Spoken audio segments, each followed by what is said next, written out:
بسم اللہ الرحمن الرحیم یا ایہا الذین آمنوا اتقوا اللہ، اے ایمان والو اللہ تعالیٰ سے ڈرو۔ ولتنظر نفس، اور ہر انسان غور و فکر کرے، ما قدمت لغد، اس نے کل کے دن کے لیے کیا کچھ آگے بھیجا ہے۔ ان اللہ واتقوا اللہ، اور اللہ تعالیٰ سے ڈرو، ان اللہ خبیر بما تعملون، بے شک اللہ تعالیٰ خبر رکھنے والے ہیں یا جاننے والے ہیں جو کچھ تم کرتے ہو۔ ولا تکونوا، اور نہ بنو کالذین، ان لوگوں کی طرح، نسوا اللہ، جنہوں نے اللہ کو بھلا دیا، فانساہم انفسہم، پھر اللہ تعالیٰ نے انہی کی اپنی ذات بھلا دی۔ اولئک ھم الفاسقون، یہی لوگ فاسق گناہگار ہیں۔ لا یستوی اصحاب النار، نہیں ہیں برابر جہنم والے، واصحاب الجنہ، اور جنت والے۔ اولئک ھم الفائزون، یہی لوگ کامیاب ہونے والے۔ ان آیات میں اللہ تعالیٰ نے ہر انسان کو آخرت کی فکر کی طرف متوجہ کیا ہے کہ ہر انسان یہ غور و فکر کرے کہ اس نے اپنی آخرت کے لیے کون سے اعمال آگے بھیجے ہیں۔ اور ظاہر بات ہے، انسان جو کچھ اعمال آگے بھیج سکتا ہے وہ انسان کے اچھے یا برے ہی اعمال ہو سکتے ہیں۔ اچھے اعمال انسان کی نجات کا سبب بنتے ہیں، اور برے اعمال انسان کے لیے تباہی، بربادی اور ہلاکت کا سبب بنتے ہیں۔ باقی جو انسان کی زندگی کی جتنی بھی محنتیں، کوششیں، کاوشیں ہیں، وہ ساری کی ساری یہاں دنیا میں ہی رہ جاتی ہیں۔ آپ صلی اللہ علیہ وسلم نے دنیا اور آخرت کے لیے جو انسان اپنی زندگی میں اعمال کرتا ہے ان کی ایک ایگزامپل دی ہے۔ حدیث میں آتا ہے کہ آپ صلی اللہ علیہ وسلم نے صحابہ کرام سے پوچھا، صحابہ کرام کو بتایا کہ ایک انسان جو مرنے کے قریب ہو، اس نے موت کے وقت میں اپنے 3 بھائیوں کو بلایا اور 3 بھائیوں سے پوچھا کہ تم میرے مرنے کے بعد میرے ساتھ کیا کرو گے؟ تو ہر بھائی نے ایک الگ الگ جواب دیا۔ ایک بھائی نے یہ کہا کہ میرا اور تمہارا تعلق صرف زندگی تک کا ہے، جیسے ہی تم مرو گے تو میرا اور تمہارا تعلق ختم، پھر میں کسی اور کے پاس چلا جاؤں گا، میں کسی اور کا بھائی بن جاؤں گا۔ تو آپ صلی اللہ علیہ وسلم نے فرمایا کہ یہ انسان کا جو بھائی ہے یہ دولت ہے، پیسہ ہے، جائیداد ہے۔ جیسے ہی انسان مرتا ہے تو مرنے کے ساتھ ہی اس کی آنرشپ ختم ہو جاتی ہے اور وہ چینج ہو جاتی ہے آنرشپ، وہ مال کسی اور کی آنرشپ میں چلا جائے گا۔ دوسرے بھائی کو بلایا، اس سے پوچھا، سیم کویشچن ریپیٹ کیا کہ آپ میرے ساتھ کیا کرو گے میرے مرنے کے بعد؟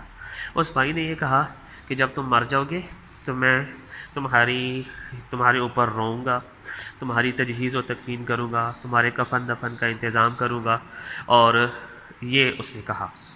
تو آپ صلی اللہ علیہ وسلم نے فرمایا کہ یہ بھائی انسان کے لیے انسان کے رشتہ دار ہیں۔ جب انسان مر جاتا ہے تو رشتہ دار آتے ہیں، اس کی تجہیز و تکفین کا انتظام کرتے ہیں، روتے دھوتے ہیں، اور پھر بات ختم۔ تیسرے بھائی کو بلایا اور اس سے پوچھا کہ میرے مرنے کے بعد تم کیا کرو گے، میرے ساتھ کیا معاملہ ہوگا تمہارا؟ تو اس نے کہا کہ میرا اور تمہارا معاملہ یہاں نہ صرف دنیا تک کا ہے، نہ صرف قبر تک کا ہے، میں تمہارے لیے قبر میں، اندھیری قبر میں تمہارے لیے روشنی کا انتظام کروں گا۔ میں تمہارے اعمال نامے کے جب وزن ہوں گے تو میں وہاں پر تمہارے لیے بھاری پن اور بوجھ کا انتظام کروں گا، میں تمہاری تنہائیوں کا ساتھی ہوں گا۔ یہ چیزیں اس نے بتائیں۔ تو آپ صلی اللہ علیہ وسلم نے ارشاد فرمایا کہ یہ بھائی انسان کے اعمال ہیں۔ تو اس آیت میں یہی کہا گیا ہے کہ ہر انسان غور و فکر کرے کہ اس نے ایسا اپنا کوئی بھائی تیار کیا ہے یا نہیں کیا، کہ جو اس کے لیے قبر میں، جو اس کے لیے آخرت میں، جو اس کے لیے اعمال نامے کے تلتے وقت، اور جو اس کے لیے روز محشر کام آ سکے۔ تو آیت میں یہی ہمیں توجہ دلائی گئی ہے کہ فکر آخرت کرو۔ آپ صلی اللہ علیہ وسلم ایک مرتبہ صحابہ کرام کے پاس تشریف لائے تو صحابہ کرام بڑی کھلکھلا کر ہنس رہے تھے۔ تو آپ صلی اللہ علیہ وسلم نے ارشاد فرمایا کہ میرے صحابہ کرام، جو چیز میں یاد رکھتا ہوں یا جو کچھ میرے علم اور نالج میں ہے، جس چیز کا مجھے یقین ہے، اگر تمہیں اس چیز کا یقین ہو تو تمہاری یہ کیفیت نہ ہو کہ جو میں تمہیں دیکھ رہا ہوں۔ تو آپ صلی اللہ علیہ وسلم ہر وقت قیامت کو، آخرت کو یاد رکھنے والے تھے، بلکہ ایک حدیث میں آپ صلی اللہ علیہ وسلم نے ارشاد فرمایا کہ میں عیش و عشرت کی زندگی کیسے گزار سکتا ہوں جب کہ اللہ تعالیٰ نے جب سے مجھے بھیجا ہے دنیا میں تو اپنی آنکھوں کے سامنے حضرت اسرافیل جو سور پھونکیں گے قیامت کے دن، وہ ایک بگل بجائیں گے جس سے قیامت قائم ہوگی، تو جب سے اللہ تعالیٰ نے مجھے دنیا میں بھیجا ہے اللہ تعالیٰ نے حضرت اسرافیل علیہ السلام کو اپنی آنکھوں کے سامنے کھڑا کیا ہوا ہے، بگل ان کے منہ میں ہے، نظر ان کی اللہ تعالیٰ پر ہے، اور ایک قدم ان کا آگے ہے، ایک قدم ان کا پیچھے ہے، اور جیسے ہی اللہ تعالیٰ کی طرف سے اشارہ ہوگا وہ بگل بجا دیں گے، سور پھونک دیں گے، قیامت قائم ہو جائے گی۔ تو آپ صلی اللہ علیہ وسلم نے فرمایا کہ جب یہ سچویشن ہے تو میں عیش و عشرت کی زندگی کیسے گزار سکتا ہوں۔ تو اور دوسرا، اللہ تعالیٰ نے اس آیت میں ایک لفظ یوز کیا ہے غد کا، غد کہتے ہیں کل کو، مطلب قیامت کا آنا اتنا قریب ہے کہ جیسے کل کی بات ہے۔ ہم تو چونکہ ایک لمیٹڈ سوچ رکھنے والے ہیں، لمیٹڈ ہماری زندگی ہے، پورا کا پورا جو یہ اس کائنات کا جو سلسلہ چلا ہے، یہ جو یونیورس ہے، یہ کب سے چلی ہے اور کب تک ہے، تو اس کی اکارڈنگ اب قیامت اتنی ہی دور ہے کہ جس طرح کہ کل کی بات ہو۔ آپ صلی اللہ علیہ وسلم نے ایک حدیث میں ارشاد فرمایا بعثت انا والساعۃ کہاتین، میں اور قیامت یوں بھیجے گئے ہیں، اور یہ کہتے ہوئے آپ صلی اللہ علیہ وسلم نے اپنی دونوں انگلیوں کو ملایا کہ میں اور قیامت یوں اکٹھے بھیجیں گے، مینس کہ میرے بعد کوئی نبی نہیں آئے گا، میرے بعد اب جسٹ قیامت ہی آئے گی۔ تو قیامت اس طرح کے قریب ہے۔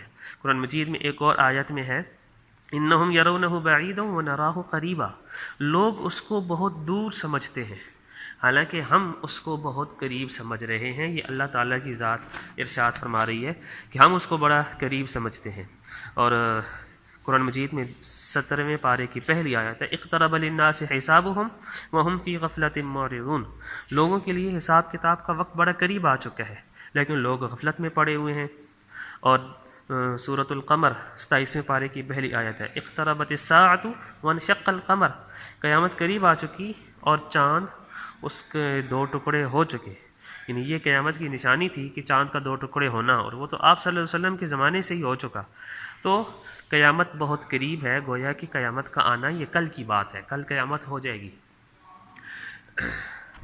دوسرا جو آیت ہے اس میں اقبال کا فلسفہ خودی ہے کہ وَلَا تَكُونُوا كَالَّذِينَ نَسُوا اللَّهَ فَأَنسَاهُمْ أَنفُسَهُمْ، ان لوگوں کی طرح نہ بنو کہ جنہوں نے اللہ کو بھلایا تو اللہ تعالیٰ نے سزا میں یہ کیا کہ انہیں کی اپنی ذات بھلا دی۔ اپنے آپ کو بھول جانا، کہ انسان یہ بھول جائے کہ میں کیا ہوں، میں کیوں ہوں، میں کیوں آیا ہوں، میرے مین آبجیکٹیوز کیا ہیں، میرے ٹارگٹس کیا ہیں، کیا میرا کام جانوروں کی طرح، کیا میں نے زندگی جانوروں کی طرح سے گزارنی ہے، کیا میرا مقصد صرف روپیہ پیسہ کمانا ہے۔